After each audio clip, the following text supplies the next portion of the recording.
My name is Jessica, and I am 50 years old, and for the last 20 years I have lived in the same quiet neighborhood. On the edge of a small American town, I always believed my life would follow the same steady rhythm. Morning coffee, weekday, work weekend, grocery runs, and long, slow evenings when the sun dipped. Behind the tall maples lining our street, I thought everything would stay.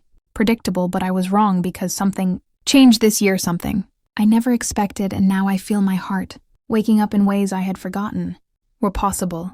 It began on a warm September morning when the air still carried a hint of summer, and the neighborhood felt unusually still. I stepped outside to water the small flower bed near my porch, and that was the moment I noticed him, my new next-door neighbor. His name was Ethan, and he looked to be in his mid-50s. Tall with silver-touched hair and a warm, steady presence that made people look twice, not because he demanded attention, but because he carried a quiet calm that made you curious about the life he had lived before arriving here. I had known many neighbors through the years, some friendly, some distant, but something about Ethan drew my attention. Right away, perhaps it was the way he looked directly into my eyes when he greeted me, as if he was seeing more than the surface, perhaps. It was the quiet kindness in his voice, or the way he smiled with a hint of sadness hidden somewhere deep inside. I noticed all of it, even though I tried to pretend I did not.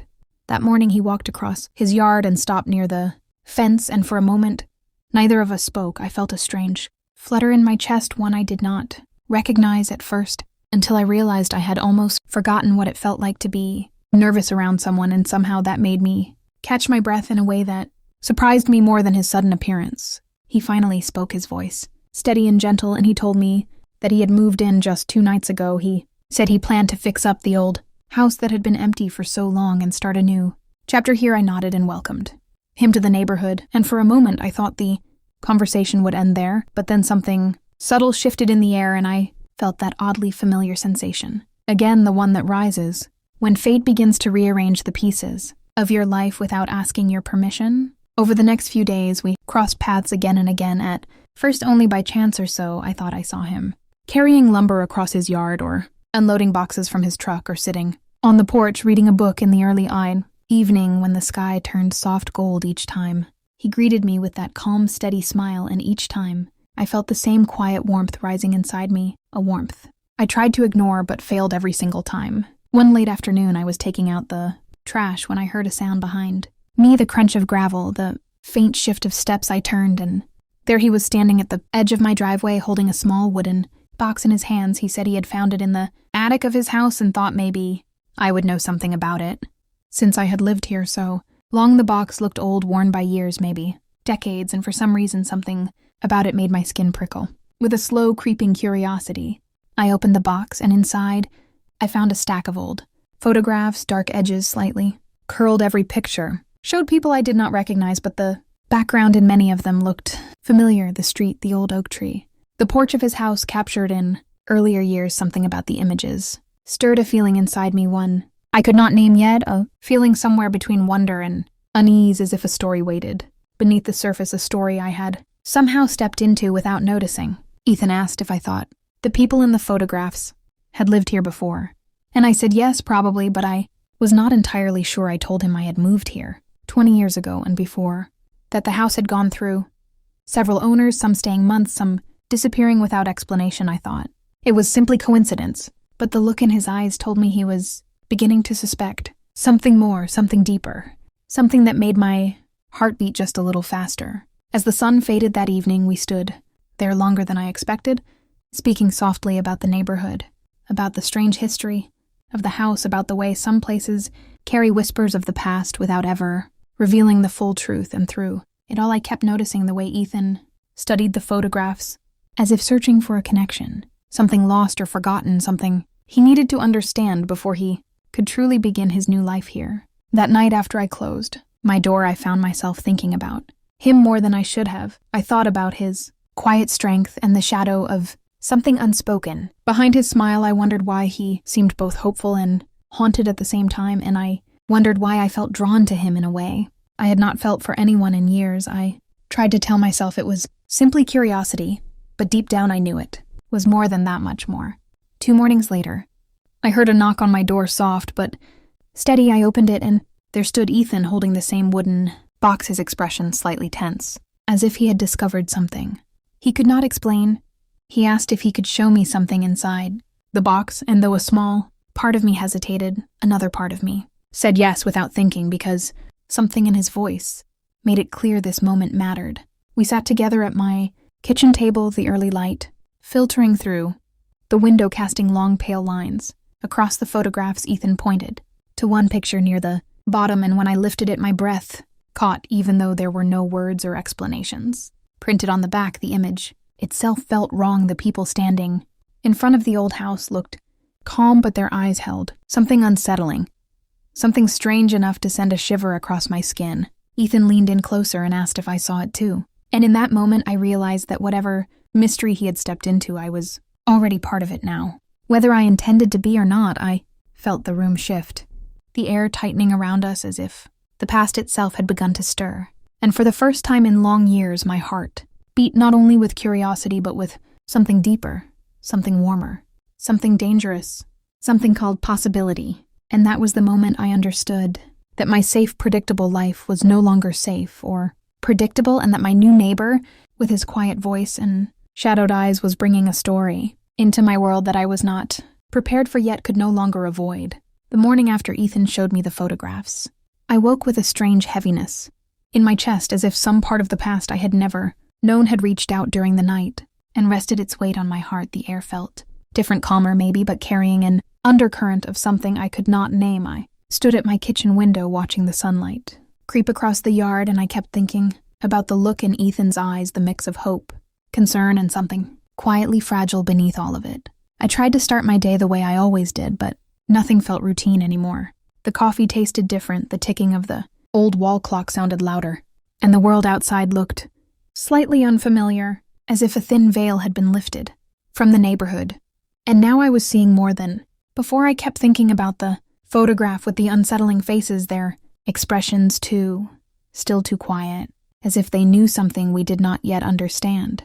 Around noon, I stepped outside to clear my head, and the moment I opened my door, I saw Ethan standing in his driveway, his hands on his hips, his gaze fixed on something near the side of his house. I felt a tug inside me, a pull that told me I should walk over, even though I did not know why. That instinct felt so strong. I crossed the yard slowly, my steps soft on the grass, and when he turned toward me, I saw the same tension in his expression that I had felt inside my own chest all morning. He told me he had gone back to the attic, hoping to find something that explained the photographs, and instead, he found another box hidden beneath a loose floorboard. When he opened it, he discovered old letters written in faded ink so pale it was barely readable. He said the letters seemed personal but vague, describing events that felt like warnings or maybe confessions. He did not know for certain, because every letter ended abruptly, as if the writer had stopped mid-sentence every single time.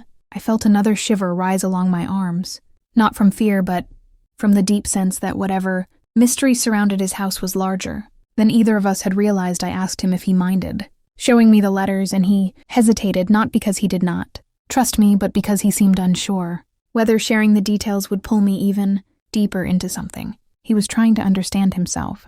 But when he finally nodded, I felt that same shift in the air once again, the shift that had begun the moment we first spoke, over the fence days earlier. Inside his house, the air felt cooler, darker, the walls carrying the scent of old wood and time, the way places do when too many years have passed without voices or footsteps. Ethan placed the letters on the kitchen table carefully, as if they were fragile pieces of a story waiting to be pieced together, one small clue at a time. I picked up the first letter and tried to read the faint handwriting, but the edges were worn and the ink had faded into soft shadows of words that only hinted at meaning. One line, however, stood out clearly, as if the writer had pressed the pen harder on that part of the page. It said, "Do not forget what this house remembers."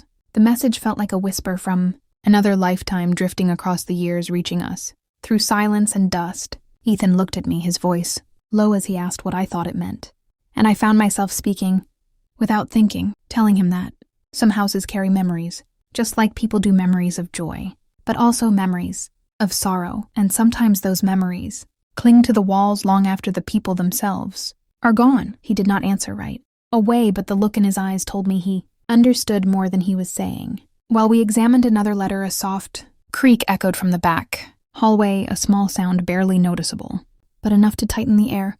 Between us, we both turned our heads, In the same instant, as if guided.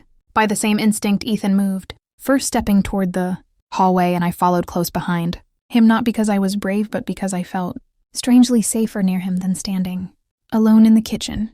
When we reached the hall, we found nothing unusual, no open windows, no shifting shadows, no explanation for the sound, yet something about the silence felt too complete, as if the house itself was waiting, holding its breath, watching us. I felt a steady heartbeat rising in my chest, not from fear, but from a strange mixture of anticipation and the presence of Ethan beside me, so close I could feel the warmth of him even without touching. He asked me if I was all right, and I said yes, though my voice felt softer than usual. I realized then how deeply entwined our paths had become in only a short time, and how natural it felt to stand next to him, facing unknown pieces of the past that neither of us could fully understand. Yet he walked back toward the kitchen, and I followed, and when he looked at me again, something gentle flickered in his eyes, something warm enough to soften the heaviness in my chest. For a long moment we simply stood there, the sunlight falling through the window, creating a soft glow around him, and I felt my breath catch, not because of fear or confusion, but because something inside me had awakened fully, something I had not felt in years, maybe not in decades, the quiet flutter of possibility, the quiet stir of connection, the quiet warmth of a heart beginning to open again. We sat down at the table once more, and Ethan asked if I would help him piece together whatever story the house was trying to reveal, and though I did not know what we might discover, I said yes, without hesitation, because saying no felt impossible now. The edges of our worlds had already begun to blur, and something inside me knew that this mystery was leading us somewhere we were meant to go together.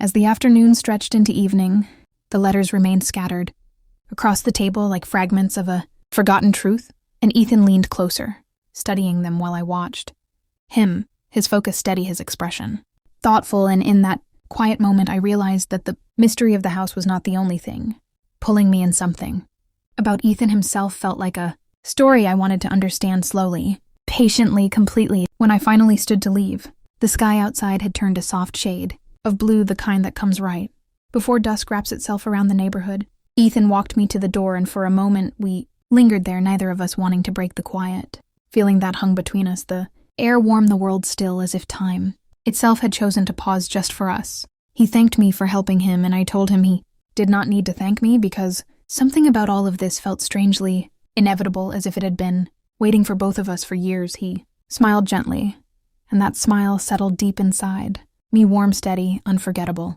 As I stepped off his porch, I felt that familiar flutter rise again, not sharp, not uncertain, but soft and sure, and I knew then that the story we had stepped into was only beginning. The mysteries of his house, the letters, the photographs, all of it was opening a path that intertwined our lives in ways I could not yet see, but felt in every breath. And when I reached my own front door, I knew something else too, something even deeper, that whatever waited ahead would not only change the past that had lingered in his old home, but would change us both, and that truth sent a quiet warmth through me, a warmth I had long forgotten but was ready to feel again. The next morning arrived with a strange stillness in the air, as if the whole neighborhood was holding its breath, waiting for something to unfold. I stepped onto my porch, wrapped in a soft sweater, the early light stretching long and pale across the yards, and before I even looked toward Ethan's house, I felt it, that quiet pull between us, as real as the cool breeze brushing against my skin. When I finally turned my head, I saw him standing in his doorway as if he had been waiting for me, and when our eyes met, something warm and familiar passed between us, a silent understanding that whatever answers we were searching for, we would find them. Together he lifted a small envelope in his hand and motioned for me to come over, and even before my feet moved, I felt my heart shift in my chest, steady and certain. The envelope he held looked newer than the others, the paper not as yellowed and the edges not as brittle. When I asked where he found it, he told me he had set the old letters aside last night, and beneath them this one had appeared as if it had simply been waiting for the right moment. He said he did not open it because he wanted me to see it with him, and that small gesture settled deeper inside me than I expected. We walked into his kitchen, the light soft through the curtains, and he placed the envelope on the table between us. I reached for it, slowly feeling the faint tremble of anticipation through my fingers. When I slid the paper out, it held only a few lines of handwriting, clear enough to read without effort. Unlike the others, it said that the house carried echoes of choices made long ago, and that those who entered its quiet should listen carefully, because the past never truly leaves until it is understood. But then one final line caught both our eyes and sent a subtle chill through the room.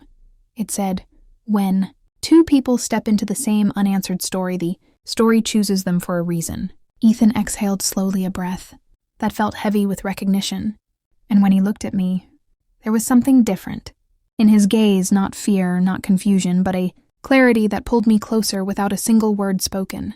I felt that same clarity settling inside me too, as if the letter was not just about the house, but about us, about the strange connection forming between two people who had lived separate lives for so long until now. Ethan asked if I believed what the letter suggested, and I found myself answering honestly, saying that I did not know what to believe about the house, but I believed that some paths cross for reasons we do not see right away, and that sometimes the truth reveals itself only when two people are finally ready to see it. He watched me quietly, his expression softening, and the warmth in his eyes made my heart flutter in a way I had not felt in decades. We decided to look through the house again this time, together room by room, not searching for danger, but for understanding. The old boards creaked under our steps, the air carrying the faint scent of time and stillness, yet walking beside him made every shadow less sharp, every silence less heavy. At times, our hands brushed lightly, and each time it happened, I felt a gentle current run through me, unexpected but welcome.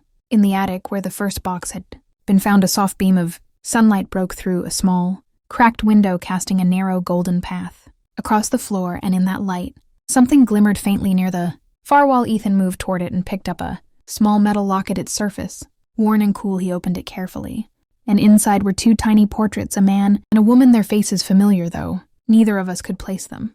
But there was something else tucked behind one of the portraits, a thin slip of paper with a short message written in delicate, careful handwriting. It said, "Forgiveness comes when the truth is finally seen, and with it, the past can rest." For a long moment, Ethan and I stood side by side in the quiet attic, the weight of the message settling gently over us. I realized then that whatever sorrow or conflict had lived in this house long ago, it was not reaching out to harm anyone.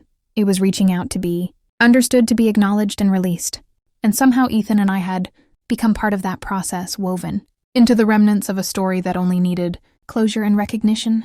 When we stepped back outside, the sunlight was brighter, the air warmer, and I felt a calm settling inside me, a sense that some invisible thread had finally loosened around the old house, letting it breathe freely again. Ethan looked at me with the softest expression, a mixture of gratitude, relief, and something deeper, something unspoken but unmistakable. He thanked me for standing with him through all of it, and his voice held a tenderness that reached straight into the quiet spaces of my heart.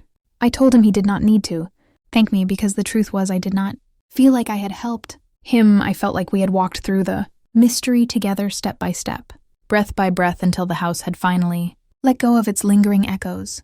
We walked toward his porch slowly, neither of us eager to end the moment, and when we reached the steps, he paused and turned toward me. The breeze, lifting a strand of hair from my face, and his eyes followed the movement with a gentle kind of attention that made my breath catch softly.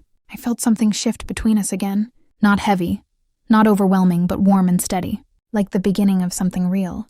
He asked if I would stay for coffee, and though the question was simple, the feeling behind it was not. It felt like an invitation, not just into his home, but into whatever story was beginning between us, a story not born from mystery or letters or old photographs, but from connection, understanding, and the quiet, undeniable pull between two people who had found each other at a time in life when they least expected it. I said yes, and he smiled, that quiet, warm smile that had first caught my heart without warning, and as we stepped inside together, I felt the weight of the past finally easing away, leaving space for something new, something tender, something filled with possibility. And in that moment, I knew that whatever had brought Ethan to this neighborhood, whatever history had whispered through the walls of his old house, it had led him here for a reason, and it had led me to him for a reason too, a reason I was finally ready to explore slowly, carefully, deeply, because the truth was simple, even without a single dot or comma to shape. And my heart was opening again, and this time it felt real. Please subscribe to